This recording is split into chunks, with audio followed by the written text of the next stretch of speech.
మిత్రులారా నమస్కారం. నేను మీ డాక్టర్ చిరుమామిళ్ళ మురళీ మనోహర్. ఈ వీడియోలో చాలా ముఖ్యమైన విషయాలు మనం తెలుసుకోబోతున్నాం. ఆయుర్వేదం చెప్పేటటువంటి అసలు సిసలు ఆరోగ్య రహస్యాలు. వీటిని తెలుసుకుంటే మీ జీవితం అనూహ్యంగా మారిపోతుంది. మీరు అనేక అంశాలను తెలుసుకోవడం ద్వారా చక్కటి ఆరోగ్యాన్ని మీరు సొంతం చేసుకోవచ్చు. నిన్ను నూరేళ్లు ఆయుష్ని మీరు సాధించుకోవచ్చు.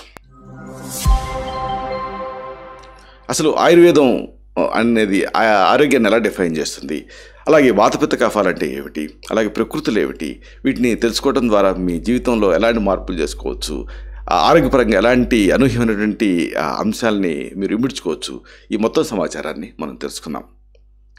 మనం ఈనాటి కార్యక్రమాన్ని మొదలుపెట్టబోయే ముందు కొన్ని ముఖ్యమైన అంశాలు మీరు తెలుసుకోవాలి. ఈరోజు మనం ఆయుర్వేదం గురించినటువంటి ప్రాథమిక విషయాలు తెలుసుకోబోతున్నాం. ట్రాజడీ ఏమిటంటే చాలామందికి భారతీయులమై ఉండి మన భారతీయ వైద్య విధానమైనటువంటి ఆయుర్వేదానికి సంబంధించిన బేసిక్స్ తెలియవనే చెప్పాలి. ఆయుర్వేదాన్ని తరచుగా ఒక మహాసముద్రంతో మనం పోల్చవచ్చు. అంటే ఈరోజు మనం ఈ సముద్రంలోకి మన కాలి వేళని ముంచి దాని గురించి కొంచెం తెలుసుకునేటువంటి ప్రయత్నం చేద్దాం. ప్రారంభించడానికి ముందు మీ పనుల నుంచి ఆ సమయం కేటాయించిన మీ అందరికీ కూడా నా అభినందనను తెలియజేస్తున్నాను. 5-10 నిమిషాల క్రితం మీరు ఏ పనిలో ఉన్నా సరే ఒక్క క్షణం ఆగండి. ఒకసారి లోపలికి బాగా గాలి పీల్చండి, బయటకు వదలండి. మరొకసారి నెమ్మదిగా గాలి పీల్చి బయటకు వదలండి. ఇది మనందరినీ కూడా కాస్త కుదుటపరుస్తుంది. ప్రసంగాన్ని, ఈ వీడియోని ప్రారంభించడానికి సహాయపడుతుంది. కొద్ది నిమిషాల్లో నేను మిమ్మల్ని ఆలోచింపజేసేటటువంటి కొన్ని ప్రశ్నలు అడగబోతున్నాను. మీరు వాటికి జవాబులు రాసుకోవటానికి ఒక కాగితం తీసుకోవచ్చు, రెడీగా ఉండొచ్చు. లేదా మీ ఫోన్లో కూడా మీరు వీటిని నోట్ చేసుకోవచ్చు. దీనికి ఎలాంటి మార్కులు లేవు. నిజానికి అందరూ పాస్ అయినట్టే నిజానికి ఎగ్జామ్లో. ఇది కేవలం మీ సమాచారం కోసమే, అలాగే మిమ్మల్ని మీరు తెలుసుకోవటం కోసం. ఒక చిన్న గమనిక ఇక్కడ మీకు చెప్పాలి. ఈ వీడియో లేదా ఈ ప్రసంగం కేవలం సమాచారం అందించడం కోసమే ఉద్దేశించింది. ఇది మీ వైద్య సంరక్షణకి ప్రత్యామ్నాయం కాదు, డాక్టర్కి కూడా ఇది ప్రత్యామ్నాయం కాదు. అంటే మీ వైద్యుడి తాలూకు, డాక్టర్ తాలూకు సలహా లేకుండా మీరు వాడుతున్న మందుల్ని ఆపొద్దు లేదా మార్చవద్దు అని నేను మిమ్మల్ని మనవి చేస్తాను. ఈ చిన్న గమనికతోటి మనం ముందుకి సాగుదాం. ముఖ్యంగా మనకి కొన్ని లక్ష్యాలు, అంటే ఈ వీడియోలో ఏం తెలుసుకోబోతున్నాం, లక్ష్యం ఏమిటి అనేది తెలుసుకోవాలి. ఈనాటి మన లక్ష్యాలు ఏమిటంటే ఆయుర్వేద శాస్త్రం గురించినటువంటి నేపథ్యాన్ని అందించడం, అలాగే సాధారణ పారిభాషిక పదాలు, అలాగే భావనలు, అంశాలు, వీటిని సూత్రప్రాయంగా తెలుసుకోవటం, అలాగే మీ శరీర తత్వాన్ని బట్టి కొన్ని జీవనశైలి మార్పులు, వీటిని మీరు చేసుకోవటం. వీటి గురించి మనం మరిన్ని వివరాలని తెలుసుకుందాం, మరింత లోతులోకి వెళ్దాం. ఈ సందర్భంగా ముఖ్యంగా చెప్పుకోవాల్సింది ఆయుర్వేదం అసలు దీని సంక్షిప్త పరిచయం ఏమిటి అనేది. ఆయుర్వేదం అనే పదం సంస్కృతం నుంచి వచ్చింది. ఇందులో ఆయుహు అంటే జీవితం, వేదం అంటే జ్ఞానం లేదా విజ్ఞానం. కాబట్టి ఆయుర్వేదం అంటే జీవన విజ్ఞానం లేదా జీవన శాస్త్రం. ఇది ప్రపంచంలోనే చాలా అత్యంత పురాతనమైన, అలాగే నిరంతరాయంగా ఆచరణలో ఉన్న ఒక ప్రివెంటివ్ మెడిసిన్, ఒక నివారణ, స్వస్థత చేకూర్చేటటువంటి వ్యవస్థలలో ఇదొకటి. ఇది సుమారుగా 5000 సంవత్సరాలుగా ఆచరణలో ఉంది. ఇది దీని ప్రత్యేకత. ఇది గురువు నుంచి శిష్యుడికి అనేక తరాల పాటు అందించబడినటువంటి ఒక సాంప్రదాయం. తొలి గ్రంథాలు కేవలం అప్పటికే స్థిరపడినటువంటి ఒక మౌఖిక సాంప్రదాయాన్ని లిఖితపూర్వకంగా నమోదు చేసినట్టుగా మనకి చరిత్రకారులు చెప్తున్నారు. దీని ప్రధాన దృష్టి వ్యాధుల నివారణ, అలాగే ఉత్తమ ఆరోగ్యాన్ని పెంచుకోవటం, అలాగే పెంపొందించుకోవటం. ఆరోగ్యం అంటే మనస్సు, శరీరం, ఆత్మ, ఇంకా పర్యావరణం మధ్య ఉండేటటువంటి ఒక సమతుల్యమైనటువంటి స్థితి, ఒక బ్యాలెన్స్డ్ కండిషన్. మన శరీరం తనకు తానుగా సమతుల్యం చేసుకునేటటువంటి, స్వయంగా బాగు చేసుకునేటటువంటి సామర్థ్యాన్ని పెంపొందించడమే దీని ముఖ్య ఉద్దేశం. ఆయుర్వేదం ప్రధాన ఉద్దేశం అదే. అంటే స్వస్థత మీలోనే ఉంది, జ్ఞానం కూడా మీలోనే ఉంది. ఆయుర్వేద వైద్యుడి లక్ష్యం దాన్ని కనుక్కొని వెలికి తీసి అది జరిగేలాగా చూడటం, అంతే. ఆయుర్వేద దృష్టిలో ఆరోగ్యం అంటే ఏమిటో ఒక సంస్కృత శ్లోకం మనకి వివరిస్తుంది. సమదోష సమాగ్నిశ్చ సమధాతు మలక్రియ ప్రసన్నాత్మేంద్రియ మనః స్వస్థ ఇత్యభిధీయతే. అంటే ఎవరి దోషాలు, ఎవరి జీర్ణక్రియ, శరీర ధాతువులు, విసర్జన క్రియలు సమతుల్యంగా ఉంటాయో, ఎవరి ఇంద్రియాలు, మనస్సు, ఆత్మ ఆనందంతో నిండుంటాయో వాళ్లే ఆరోగ్యవంతులు. ఈ శ్లోకం నాకు చాలా ఇష్టం. నిజానికి మీకందరికీ కూడా ఇష్టం అవుతుంది ఇది. ఎందుకంటే ఆరోగ్యం కేవలం శరీరానికి సంబంధించింది కాదని, అది శరీరం, మనస్సు ఇంకా అన్నీ ఎలా పనిచేస్తాయనే దానిపైన ఆధారపడి ఉంటుందని ఈ శ్లోకం చెప్తుంది. ఇది కేవలం వ్యాధి లేకపోవటం కంటే మించింది. ప్రపంచ ఆరోగ్య సంస్థ అంటే WHO కూడా ఆరోగ్యం గురించిన నిర్వచనంలో ఇదే విషయాన్ని ప్రతిధ్వనించింది. ఆరోగ్యం అంటే పూర్తి శారీరక, మానసిక, సాంఘిక శ్రేయస్సుతోటి కూడినటువంటి ఒక స్థితి. కేవలం వ్యాధి లేదా బలహీనత లేకపోవటం మాత్రమే కాదు. ఇది జాతి, మతం, నమ్మకాలు, ఆర్థిక, సామాజిక పరిస్థితులతో సంబంధం లేకుండా మనందరి ప్రాథమిక హక్కు. ఇది మీరు అండర్లైన్ చేసుకోవాలి. అసలు ఆయుర్వేదం తాలూకు ప్రాథమిక సూత్రాలు, వీటిలో ముఖ్యంగా చెప్పుకోవాల్సింది మనకి పంచమహాభూతాల గురించి. ఆయుర్వేదంలో 5 మూలకాలు ఉన్నాయి. వీటినే పంచభూతాలు అంటారు. మనం చర్చిస్తున్నప్పుడు ఇవి పదే వస్తూ ఉంటాయి. ఇది ఏ విధమైనటువంటి క్విజ్ కాదు. అంటే వీటి గురించి మీరు తెలుసుకోవాలి. ఈ 5 మూలకాలు విశ్వంలోని అన్నింటినీ మనతో సహా ఏర్పరుస్తాయి. మీరు ఊహించగలిగేటటువంటి ప్రతిదీ కూడా ఈ 5 మూలకాల కలయికే. మరి ఏమిటి ఈ 5 మూలకాలు? పృథ్వీ, తేజో, వాయువు, ఆకాశాలు. ఆకాశం అంటే స్పేస్. ఇది స్పష్టంగా, సూక్ష్మంగా ఉంటుంది. కంటికి కనిపించదు. అన్ని దిశల్లోనూ ఇది విస్తరిస్తుంది. తర్వాతది వాయువు, ఎయిర్. ఇది మన వాతావరణం లాంటిది. తేలిగ్గా, పొడిగా, చలనశీలంగా, అస్థిరంగా ఉంటుంది. గాలి ఎప్పుడు కూడా స్థిరంగా ఉండదు, వస్తుంది, పోతుంది. ఇక అగ్ని అంటే ఫైర్. ఇది వేడి అలాగే పొదునుతో ఉంటుంది.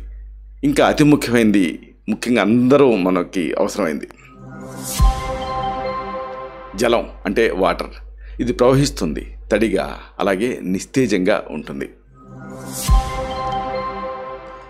అన్నిటికీ మించి పృథ్వీ అంటే ఎర్త్. ఇది గట్టిగా, సాంద్రంగా, స్థిరంగా, దృఢంగా ఉంటుంది.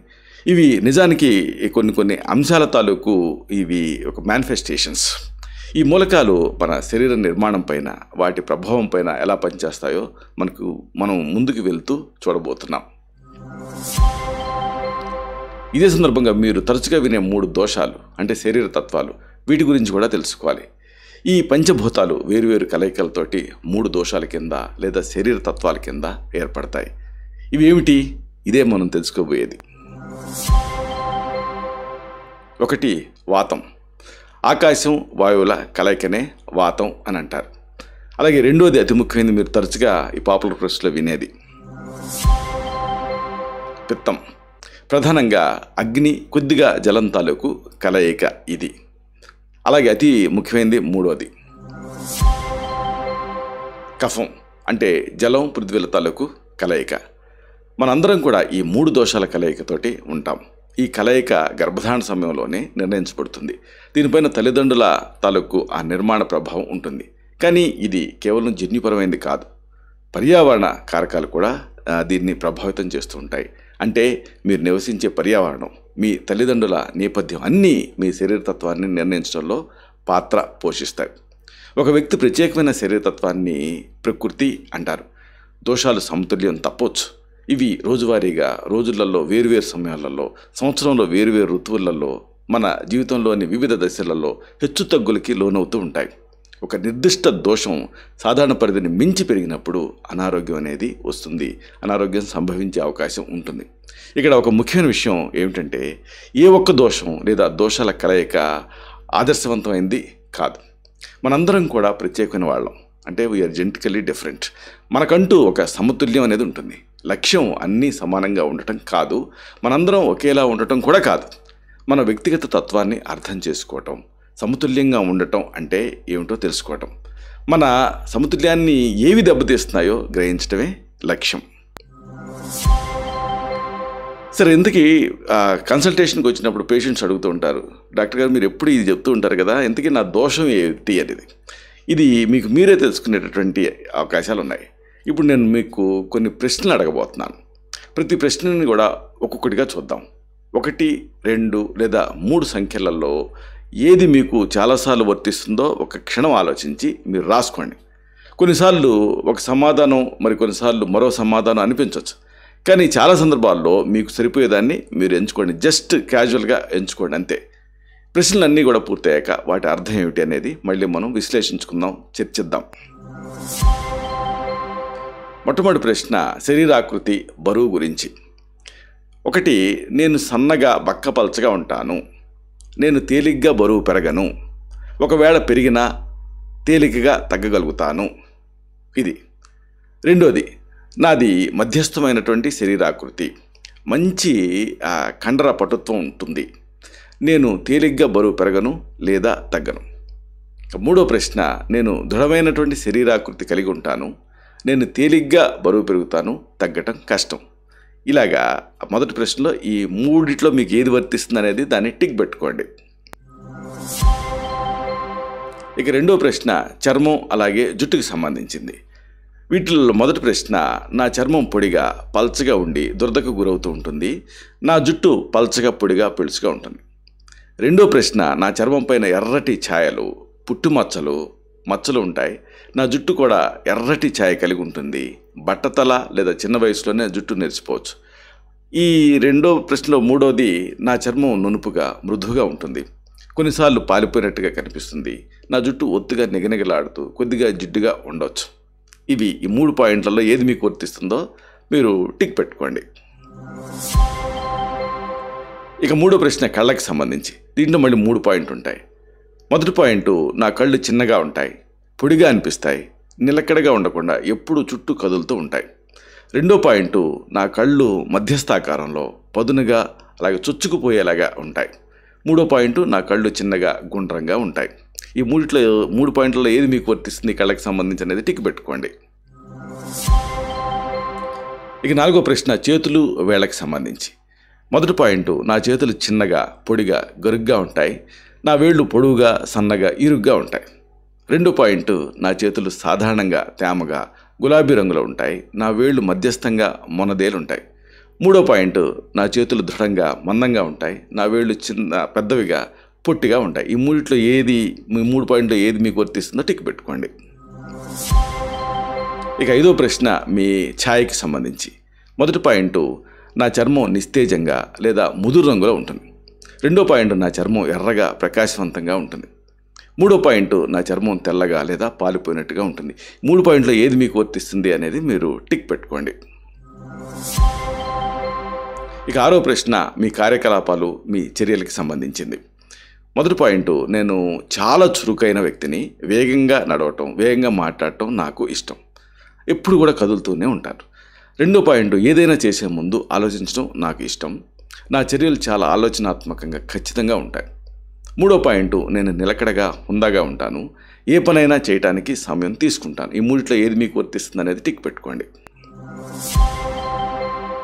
ఇక 7వ ప్రశ్న నిద్రకు సంబంధించింది.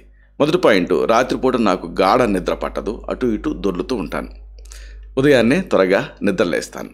2వ పాయింట్, నాది తేలికపాటి నిద్ర.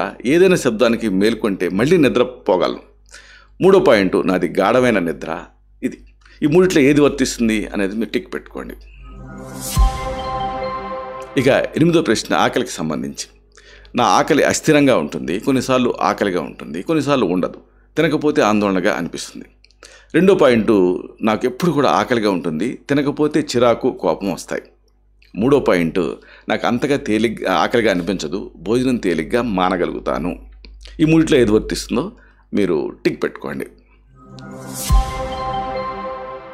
ఇక 9వ ప్రశ్న మల విసర్జనకి సంబంధించింది. మొదటి పాయింట్, నాకు మలబద్ధకం సమస్య ఉంటుంది. ప్రతిరోజు మల విసర్జన జరగదు.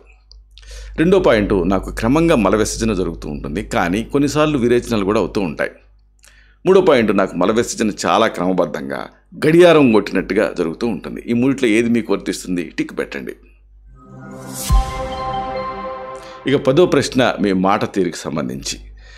మొదటి పాయింట్, నేను చాలా వాగుడికాయని, కథలు బాగా చెప్తాను. 2వ పాయింట్, నేను చాలా స్పష్టంగా సూటిగా మాట్లాడతాను. 3వ పాయింట్, మాట్లాడటానికి మొదలు పెట్టడానికి సమయం తీసుకుంటాను. ఏం చెప్పాలనుకుంటున్నానో నాకు ఎప్పుడు స్పష్టంగా ఉండదు. నేను మాట్లాడటం కంటే మంచి శ్రోతని. ఈ 3లో ఏది మీకు వర్తిస్తుంది టిక్ పెట్టుకోండి. 11వది భావోద్వేగాలకు సంబంధించిన ప్రశ్న. నేను పుట్టుకతోనే ఆందోళన చెందే వ్యక్తిని. తరచుగా ఆందోళన, అశాంతితో ఉంటాను. ఇది మొదటి పాయింట్. రెండో పాయింట్, పనులు నా దారిలో జరగకపోతే నాకు చిరాకు లేదా కోపం వస్తాయి, నాకు తేలిగ్గా అసహనం కలుగుతూ ఉంటుంది. మూడో పాయింట్, నేను సంతోషంగా, ప్రేమగా, ఆప్యాయంగా ఉంటాను. సాధారణంగా చాలా ప్రశాంతంగా ఉంటాను. నాకు కోపం తెప్పించడం అనేది చాలా కష్టం. ఎవరు నన్ను కోపానికి గురి చేయలేరు. ఈ మూడిట్లో ఏది వర్తిస్తుంది అనేది మీరు టిక్ పెట్టుకోండి. ఇక 12వ ప్రశ్న జ్ఞాపక శక్తికి సంబంధించి. మొదటి పాయింట్, నేను త్వరగా గుర్తుంచుకుంటాను కానీ త్వరగా మర్చిపోతాను. రెండో పాయింట్, నేను గుర్తుంచుకోవాలనుకున్నది గుర్తుంచుకుంటాను, ఎప్పటికీ మర్చిపోను. మూడో పాయింట్, నేను గుర్తుంచుకోవడానికి నెమ్మదిగా ఉంటాను, అంటే నాకు అంత త్వరగా గుర్తుండదు కానీ ఒకసారి గుర్తుంచుకుంటే ఎప్పటికీ మర్చిపోను. చిన్న చిన్న వివరాలను కూడా గుర్తుంచుకోగలుగుతాను, నాది ఫోటోగ్రాఫిక్ మెమరీ. ఈ మూడిట్లో ఏది మీకు వర్తిస్తుంది అది టిక్ పెట్టుకోండి. ఇక 13వ ప్రశ్న వ్యాధి నిరోధక శక్తికి సంబంధించింది. మొదటి పాయింట్, నేను తరచుగా అనారోగ్యానికి గురవుతాను. రెండో పాయింట్, నాకు మధ్యస్థమైనటువంటి నిరోధక శక్తి ఉంది. మూడో పాయింట్, నాకు బలమైన రోగ నిరోధక వ్యవస్థ ఉంది, నేను చాలా అరుదుగా అనారోగ్యానికి గురవుతాను. ఈ మూడిట్లో ఏది మీకు వర్తిస్తుంది ఇది టిక్ పెట్టుకోండి. ఇక 14వ ప్రశ్న ఆరోగ్య సమస్యలకు సంబంధించింది. మొదటి పాయింట్, నాకు మలబద్ధకం, ఆందోళన, నిరాశ, నొప్పి లేదా అల్సర్ లాంటి సమస్యలు ఉంటాయి. రెండో పాయింట్, నాకు స్కిన్ ఇన్ఫెక్షన్స్, జ్వరాలు, ఛాతిలో మంట, అమ్లత్వం ఇలాంటి సమస్యలు ఉంటాయి.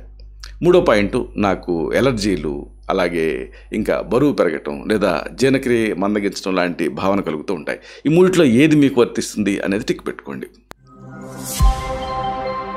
ఇక 15వది వ్యక్తిత్వం, అంటే మీకు సరిపోయేటటువంటి నినాదం ఏది, మిమ్మల్ని గురించి మీకు చెప్పమంటే ఏం చెబుతారు అనేది. మొదటి పాయింట్, నేను నా మనసుని మార్చుకోవచ్చా. రెండోది, నా దారి రహదారి లేదా రాజమార్గం. మూడోది, చింతించకు, సంతోషంగా ఉండు. ఇవి నాకు సంబంధించినటువంటి నన్ను చెప్పమన్నప్పుడు నాకు సంబంధించినటువంటి తత్వాలు. ఈ మూడిట్లో ఏది మీరు టిక్ పెడతారు? మీరు రాసుకున్నటువంటి జవాబుల్లో ఒకే రకమైనవి ఎక్కువగా ఉండటాన్ని మీరు గమనించవచ్చు.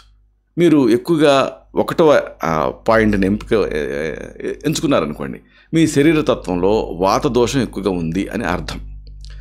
అదే ఎక్కువగా రెండో ఎంపికని మీరు రెండో పాయింట్ని ఎంచుకున్నారనుకోండి, అప్పుడు మీది పిత్త దోషం అని అర్థం.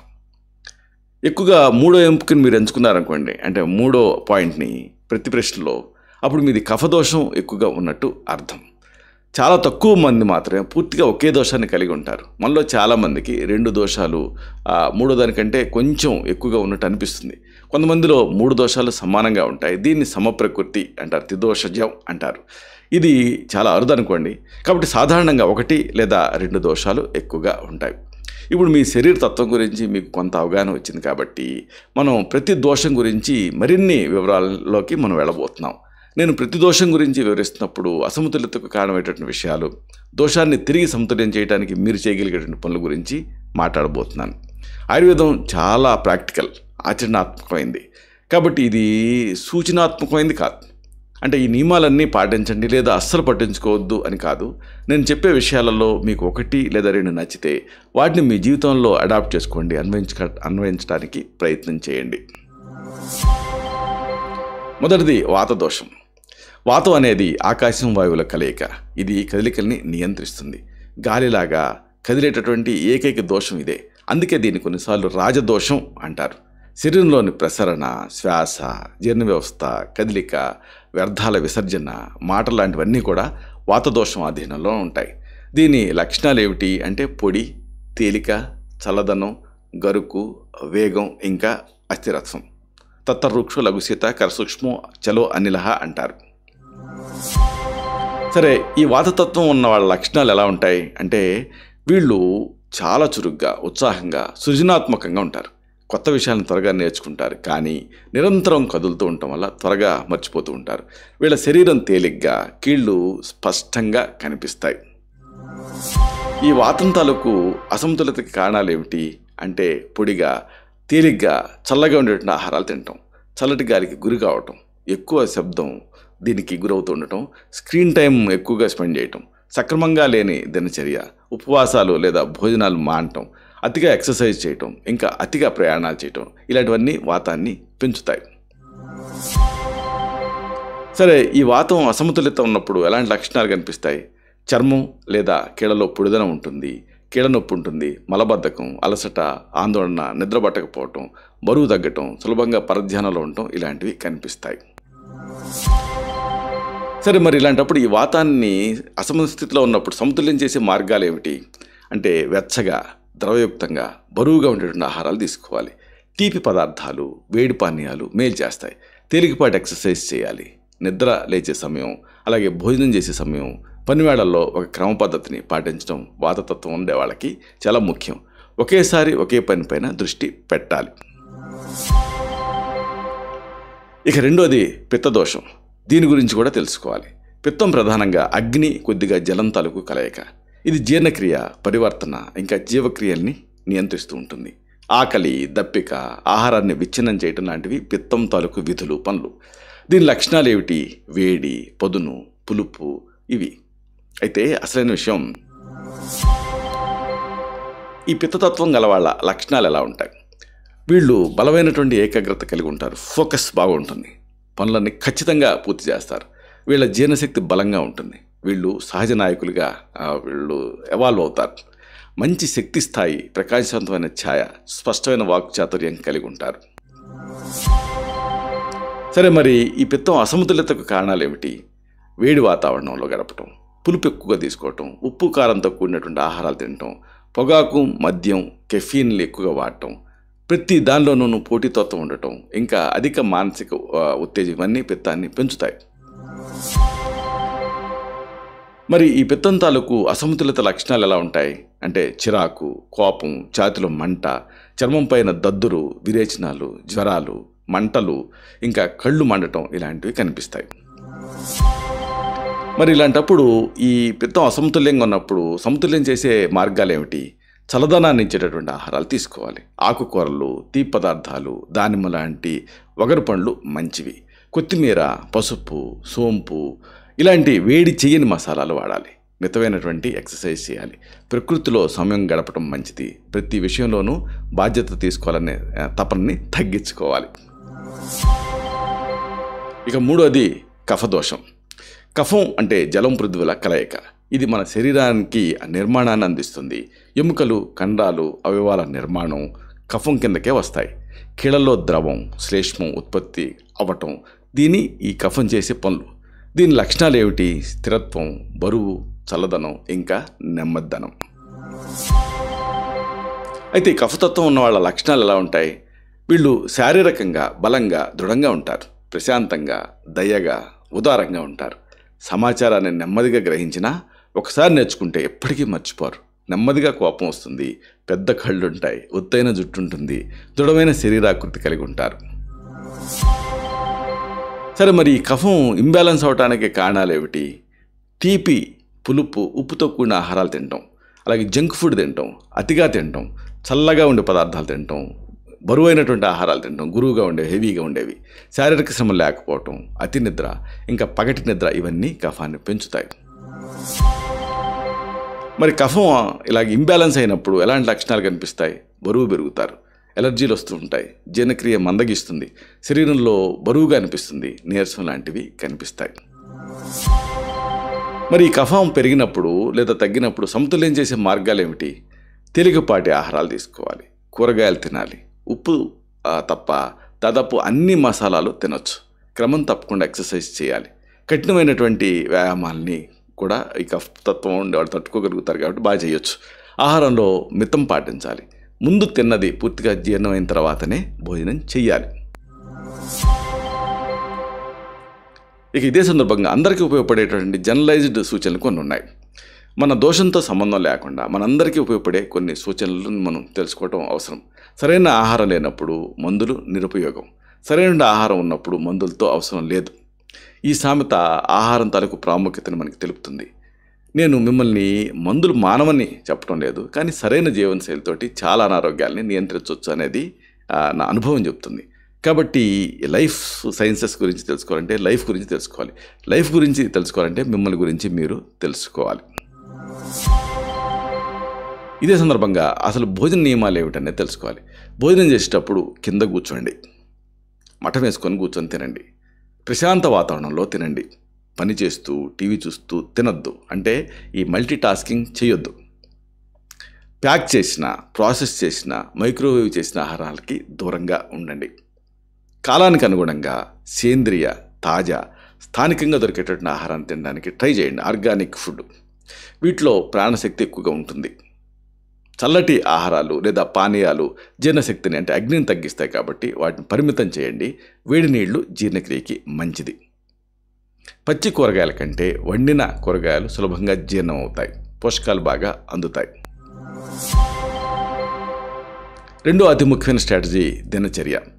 ఒక స్థిరమైన దినచర్య ముఖ్యం. రాత్రి 9 గంటలకి నిద్రపోయి ఉదయం 6 గంటలకి మేలుకోవటం మంచిది. ఉదయాన్నే ఎక్సర్సైజ్ చేయటం ఉత్తమం. వ్యాయామం తీవ్రత అనేది ఆ దోషాన్ని బట్టి మారుతుంటుంది. అర్ధశక్తిగా చేయమని ఆయుర్వేదం చెప్తుంది. వారాంతాల్లో కూడా నిద్ర సమయాన్ని మార్చకండి, ఇది జెట్ లాగ్ని సృష్టిస్తుంది. భోజన సమయాల్లో స్థిరత్వం పాటించండి. ఉదయం 8 గంటలకి అల్పాహారం, మధ్యాహ్నం 12 అలాగే 2 గంటల మధ్యలో భోజనం, ఇదే ప్రధాన భోజనం. రాత్రి 7 గంటల లోపు రాత్రి భోజనం చేయటం మంచిది. ఇదే సందర్భంగా దోషాలు, కాలం, ఋతువులు, జీవిత దశలు వీటి గురించి మీరు తెలుసుకోవటం అనేది అవసరం. ఇది మీ దోషాల మీద ఇన్ఫ్లుయెన్స్ చేస్తూ ఉంటుంది. ముఖ్యంగా ఒక డేలో సమయాలు కనుక మనం కన్సిడర్ చేస్తే ఉదయం 6 నుంచి 10, సాయంత్రం 6 నుంచి 10 ఇది కఫ సమయం, అంటే బరువుగా ఉంటుంది. ఒకవేళ ఈ టైంలో కనుక మీరు మీ కఫతత్వం అనుకోండి, ఈ సమస్యలు ఎక్కువ అవుతాయి, ఇది గమనించాలి. అలాగే ఉదయం 10 నుంచి 2, రాత్రి 10 నుంచి 2 ఇది పిత్త సమయం, అంటే జీర్ణశక్తి అధికంగా ఉంటుంది. కాబట్టి మీరు మీ జీర్ణశక్తి బాగుండాలంటే ఈ టైంలో మీరు శరీరానికి విశ్రాంతినివ్వాలి. అలాగే తెల్లవారుజామున 2 నుంచి 6, మధ్యాహ్నం ఏమో 2 నుంచి 6 ఇది వాత సమయం, అంటే ఈ సమయంలో చురుకుదనం ఎక్కువ కాబట్టి మీరు యాక్టివ్గా ఉండే టైం ఇది. కాబట్టి మీరు చాలా ఇంపార్టెంట్ వర్క్ అన్నది ఈ టైంలో పెట్టుకోవాలి. ఇక ఋతువుల ప్రభావం కూడా మనం తెలుసుకోవాలి. వేసవికాలం పిత్త ప్రధానంగా ఉంటుంది కాబట్టి దీనికి చల్లదనాన్ని ఇచ్చేటువంటి తీసుకోవాలి. అలాగే చలికాలం, వసంతకాలం కఫ ప్రధానమైంది, ఇది గుర్తుంచుకోవాలి. ఇంకా జీవిత దశల గురించి కూడా, బాల్యం కఫ దశ, అంటే శరీర నిర్మాణ పరంగా. అందుకే బాల్యంలో ఈ కఫ సంబంధమైన టాన్సిలైటిస్ లాంటివి వస్తూ ఉంటాయి కాబట్టి జాగ్రత్తగా ఉండాలి. యవ్వనం పిత్త దశ, అంటే ఈ దశ శక్తి బాధ్యతలు ఉంటాయి, ఈ టైంలోనే ఎసిడిటీ లాంటివి ఉంటాయి కాబట్టి జాగ్రత్తగా ఉండాలి. వృద్ధాప్యం వాత దశ, అంటే శరీరంలో మార్పులు వస్తాయి, ఈ టైంలోనే కీళ్ళ నొప్పులు లాంటి ఇబ్బంది పెడుతుంటాయి కాబట్టి జాగ్రత్తగా ఉండాలి. మీ తత్వాన్ని తెలుసుకొని దానికి అనుగుణంగా జాగ్రత్తలు తీసుకోవాలి. ఇక మీరు కొన్ని ముఖ్యమైన అంశాలను కూడా తెలుసుకోవాలి. వీటిలో ముఖ్యంగా మనం చెప్పుకోవాల్సింది ఏమిటంటే అగ్ని. ఇది మన జీర్ణశక్తికి సంకేతం. ఇది సమతుల్యంగా ఉంటే జీర్ణక్రియ బాగుంటుంది. అలాగే రెండోది అతి ముఖ్యమైనటువంటి పదం మీరు వినేది ఒకటి ఉంది, ధాతువులు. రసరక్త మాంసం, మేధో, అస్థి, మజ్జ, శుక్రాలని సప్తధాతువులు. శరీరంలో 7 కణజాలాలని ఈ ధాతులతో పోలుస్తాం. రసం, రక్తం, మాంసం, కొవ్వు, ఎముక, మజ్జ, పునరుత్పత్తి కణజాలాలు. ఇక మలాలు. మలం అంటంతో ఎంతసేపు ఆ స్టూల్స్ అనుకుంటూ ఉంటారు, కానీ శరీరంలోని వ్యర్థాలని మలాలు అంటారు. మూత్రం, అలాగే మలం, చెమట, స్వేదం, మూత్ర పురీషాలు అంటారు వీటిని. ఇక అతి ముఖ్యమైనది ఆమం. జీర్ణం కాని ఆహారం వల్ల ఏర్పడేటటువంటి విషపూరిత పదార్థమే ఈ ఆమం. ఇది అనేక వ్యాధులకి మూల కారణం. అలాగే అతి ముఖ్యమైనది ఓజస్సు. ఇది శరీర సహజ జీవశక్తి, రోగనిరోధక శక్తికి మూలం. అంటే ఓజస్సు అనేది ఈ రసరక్త మాంసం మీద సప్తధాతుల తాలూకు సారమే ఓజస్సు. ఇది బాగుంటే అప్పుడు మీరు ఎనర్జెటిక్గా, డైనమిక్గా ఉండగలుగుతారు, మీ ఇమ్యూనిటీ బాగుంటుంది. ముగింపుగా ఒక ముఖ్యమైనటువంటి విషయం మీకు చెప్పాలి. ఆయుర్వేదం ఒక విస్తృతమైనటువంటి శాస్త్రం. ఈరోజు ఈ వీడియోలో మనం దాంట్లోని కొన్ని ప్రాథమిక అంశాలను మాత్రమే చర్చించాము. ముందే చెప్పుకున్నట్టుగా ఒక మహాసముద్రం తాలూకు ఆ గోడ దగ్గర నిలబడి లేదా కూర్చొని కాళ్ళని లోపలికి వేసి ఆ నీళ్ళని టచ్ చేసాం మనం, అంతే. మీకు ఈ విషయాలపైన మరింత ఆసక్తి ఉందనుకోండి, మీరు పుస్తకాలు, అలాగే పోడ్కాస్ట్లు లేదా నమ్మకమైనటువంటి వెబ్సైట్స్ ఇలాంటి వాటి నుంచి కూడా ఇంకా మీరు ఇన్ఫర్మేషన్ పొందొచ్చు. ఈ వీడియోకి సమయం కేటాయించినందుకు మీ అందరికీ కూడా ధన్యవాదాలు. మీరందరూ గొప్ప రోజుని ఆస్వాదించాలని నేను మనసారా కోరుకుంటున్నాను. శతం జీవ శరదో వర్ధమానః, శతం హేమంతాన్ శతం వసంతాన్. 100 శరత్తులు, 100 హేమంతాలు, 100 వసంతాలు వర్ధిల్లుతూ జీవించండి. Stay healthy, stay happy, be positive, keep smiling. Love you all. శుభం.